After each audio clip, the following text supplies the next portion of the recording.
Autoline Daily is brought to you by Borg Warner, feel good about driving. Bridgestone, your journey, our passion. Dow Automotive Systems, improving durability and increasing design flexibility with Betamate structural adhesives at dowbetamate.com. And by Hyundai, new thinking, new possibilities. Hello and welcome to Autoline Daily. Coming up, we'll look at some of the newest products hitting the market, as well as production plans for a new electric car. And later on in the show, we've got my answers to your comments and questions. Now the news. BMW and GoPro are collaborating to allow drivers to operate a GoPro video camera using the BMW iDrive system in their car. The camera can be mounted anywhere inside or outside and is operated via Wi-Fi with a free phone app. The phone is connected to the car with a USB cable. The video feed is displayed on the screen on the center console of the car, so drivers can aim the camera the way they want it. Then, using the iDrive controller, the driver can start or stop recording and choose from a menu of 6 other settings, such as for night driving. Using the iDrive system pretty much lets you keep your eyes on the road as you operate it. Pretty cool, but for now, it only works with iPhones.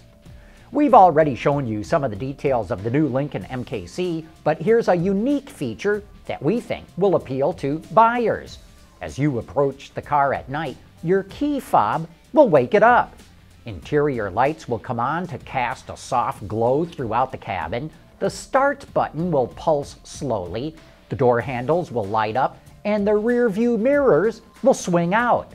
Lights mounted under the mirror housings beam the Lincoln logo on the ground alongside the car. It's all part of creating something of a special event as you simply approach the car. We think others will start copying this idea. At the end of 2012, Renault partnered with Caterham to revive the Alpine brand and develop a new sports car, with both companies releasing their own version. But that's not going to happen. Renault just bought out Caterham's stake in the venture and will develop the Alpine on its own. Strangely, however, Caterham will also continue development of its car.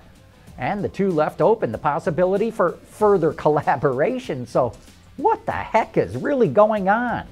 And speaking of Renault, the company is one of the leaders in the commercial van segment in Europe, and it just introduced 2 new versions of its Traffic and Master vans.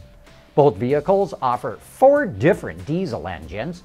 You can also get cargo, passenger, and even camper versions. Both feature more interior room and offer more areas to store items. The Traffic also features a retractable bracket located above the radio that can hold a tablet. Both models arrive in dealerships in Europe this September.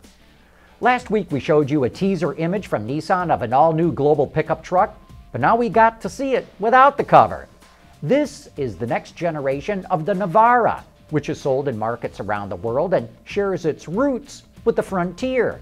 That's why many are speculating that this could be the base for the next Frontier.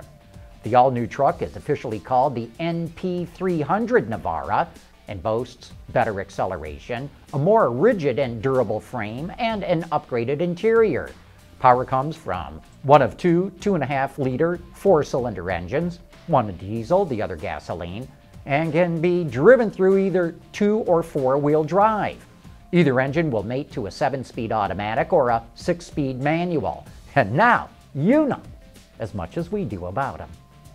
We've shown you the Kia Soul EV. Now Kia announced plans to immediately export it to select European countries. It will be shipped to other markets by the end of the year. One interesting note is that initial production is only planned to reach 5,000 units annually. So it looks like Kia actually has some realistic expectations for this vehicle. Hey, coming up next, it's time for You Said It. Dow Automotive Systems, driving solutions in automotive, commercial transportation, and aftermarket with innovative products like Betamate structural adhesives. Lighter, stronger, safer. dowbetamate.com. And now it's time for some of your feedback. Joe Lambert says, I received a warning letter for my 2010 and 2011 chassis Benz. not to add other keys to the ignition ring, as it would pose a problem with the switch. It surprises me how some manufacturers are scrutinized more and are brought to the attention of the public more than others. For example, US and Asian versus European. Is he right? Is this true? Has Mercedes warned drivers about an ignition switch problem? We're going to have to look into that. Thanks for the heads up. Bob Zigmanth is not impressed with that new Lincoln.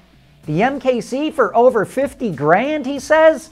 An Acura RDX with all-wheel drive and tech package, currently stickers for $40,890. I've owned a 2013 RDX for 18 months, and I believe that there is not a better vehicle available in the segment. You know, he's right. A fully loaded RDX is about $10,000 cheaper than a fully loaded MKC. Gary Susie says, I've been watching American Pickers, and they have been driving a new transit van for a couple of months. What gives? Well, what gives is that Ford recognized a great opportunity to showcase the Transit on that television show and gave them one well before the public could get their hands on them. In fact, they're still running a promotion where you can win the use of a Transit for free for 2 weeks.